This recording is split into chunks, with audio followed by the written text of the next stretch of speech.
Чыгыш жана батыштын улуу падышасы Хулагу хандан Музаффар Кутузга кат. Жерди төшөп, асманды көтөрүп турган Теңирдин аты менен Музаффар Кутуз жана анын өлкөсүндөгү бардык төрөлөр итинен битине чейин билип койсун. Чындыгында биз Теңирдин жер бетиндеги жоокерлерибиз. Биз Теңирдин каарынан төрөлүп, анын ачуусун келтиргендердин жазасын берүүгө жаралганбыз. Ким бизге багынып берсе, алар үчүн бардык өлкөдө тынчтык бар. Андыктан пардалар ачылып, жаза басып жок болуп кетелигиңерде моюн сунуп бергиле.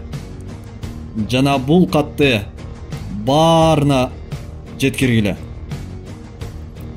Биз менен тирешкендерди жер менен жексен кылып, күлүн көккө сапыргандыгыбыз кулагыңарга кыттай толгон. Ошондуктан биздин милдет буйруу болсо, силердин милдетиңер жүгүнүү. Айткылачы, кайсыл жер силерге жай бере алат? Кайсыл жол силерди куткара алат? Кайсыл эл силерге кол суна алат? Биздин кылычтардан амал качып кутулган эмес. Биздин айбатыбыздан адам коргоо күтө алган эмес.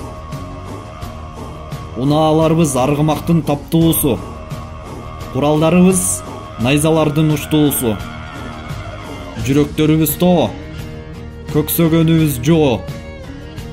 Саныбыз жамгыр болсо, кылычтарыбыз чагылган. Эч бир сепил биздин жолду тоса албайт. Эч бир аскер бизге колду соза албайт. Ал күн көздөр көр, кулактар дүлөй болуп, эч бир жалбарган үндү кулагыбыз уга албайт. Андыктан ким согушту тандаса, кепенин даярдай берсин.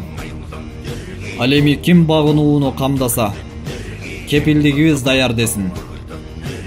Биздин шартка көнүп, багынып берсеңер, биз тартканды тартып, биз көргөндү көрөсүңөр. Бизге каршы чыгып, батынып келсеңер, биз чапкан жерде өлүп, биз баскан топуракка көмүлөсүңөр. Өзүңөрдү өзүңөр өлүмгө түртпөгүлө. Акыйкатта ким эскертсе, эсебин кечирет.